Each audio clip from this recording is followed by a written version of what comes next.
régulièrement. Je retrouve des amis pour boire l'apéro, fumer éventuellement.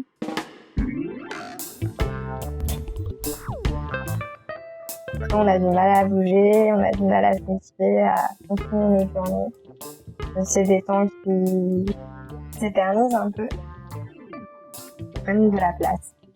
On sait plus trop ce qu'on partage avec les gens. Si on partage uniquement le fait de fumer des joints ensemble, ou si on partage des vraies activités, des entreprises.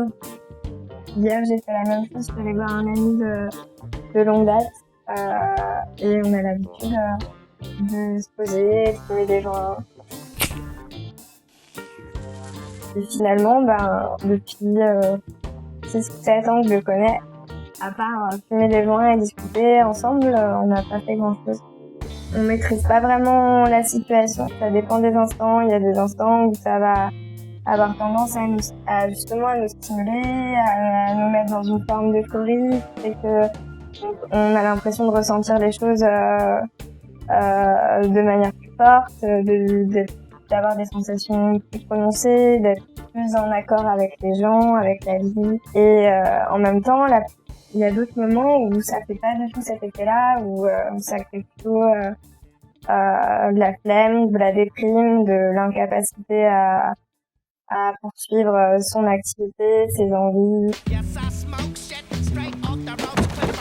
C'est difficile d'arriver à avoir une maîtrise sur la réaction que ça va donner. J'ai l'impression qu'avec le temps, les aspects négatifs se ressentent de plus en plus fort.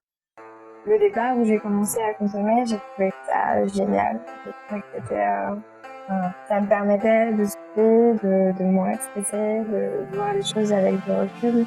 Ça a décuplé ma créativité, le fait d'être à l'aise un peu avec les gens. Et j'ai du mal un peu à quitter cette sensation-là.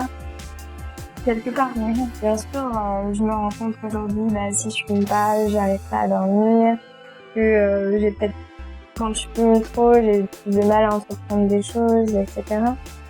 Mais on a tendance aussi à mettre beaucoup sur le dos j'ai l'impression de la consommation. Par exemple, j'ai un côté un peu déprimé et dépressif, mais que j'avais bien avant de consommer mon premier pétard. Et du coup, c'est difficile de dire que c'est lié ou que ça l'est pas. On sait pas en fait comment on serait si on consommait pas. J'ai fumé des joints pendant longtemps et j'étais dans un cercle de gens qui fumaient tous des joints et à un tel point que j'avais pas conscience que ma consommation était disproportionnée parce que j'étais dans un univers de gens qui fonctionnaient comme moi et que c'était normal dans mon univers, c'était normal. Et en m'en détachant petit à petit, j'ai pris conscience qu'en fait, il y a d'autres personnes qui considéraient qu'on était des drogués, alors que nous, on considérait que c'était des gens qui prenaient de la MD ou de la coke ou de l'extra régulièrement, qui étaient des drogués, que nous, on fumait juste de la beuh et qu'on buvait de la bière et du vin et que ça allait, quoi. Donc forcément, on a un référentiel qui est toujours un peu biaisé. Actuellement, je suis dans une colocation où les gens, ils boivent pas plus que ça, ils fument pas. Donc on passe des soirées à faire des jeux de société et à discuter. Et au final, même si j'ai envie de fumer des joints, je sais que si je le fais, je vais pas me sentir bien dans la soirée, je vais pas me sentir en phase avec eux, je vais plutôt avoir tendance à paranoïer, à me dire que je suis complètement défoncée et à me refermer sur moi et que je vais pas apprécier les soirées. Ça m'a permis de prendre conscience de ça et puis de diminuer un peu ma consommation.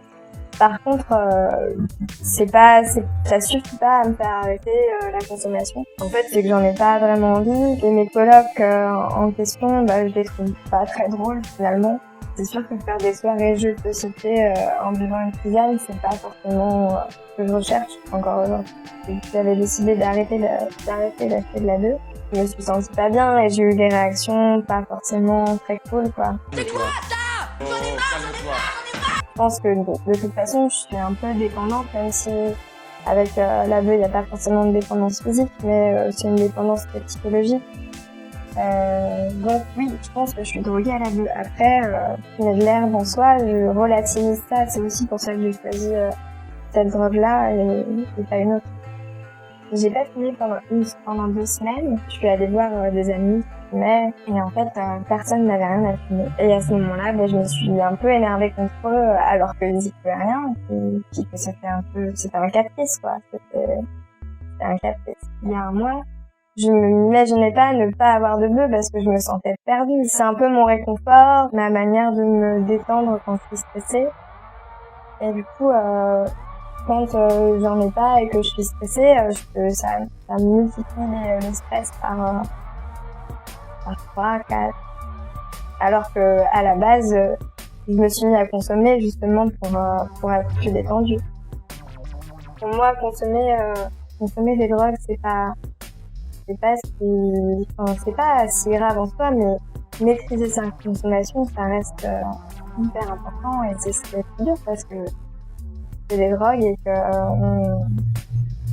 un moment donné, on maîtrise plus vraiment, je pense. Mais moi, c'est très lent. Ça fait 1 an et j'ai commencé par arrêter de fumer du shit, arrêter de fumer dès le matin, arrêter de fumer à midi, fumer que le soir, arrêter d'en acheter du temps. Et puis petit à petit, on repousse ses limites et on arrive à reprendre du terrain. Ça peut être aussi très vite. J'espère en tout cas qu'on garde une part de volonté et que si on arrive à aller chercher très très loin, on peut reprendre le dessus. Enfin, je le crois. Je dirais qu'il faut absolument toujours faire les choses pour soi. Pas prendre des substances parce qu'on pense parce que les gens nous le demandent ou parce qu'il faut le faire pour correspondre à telle ou telle image. Toujours être dans un cadre où on se sent en sécurité.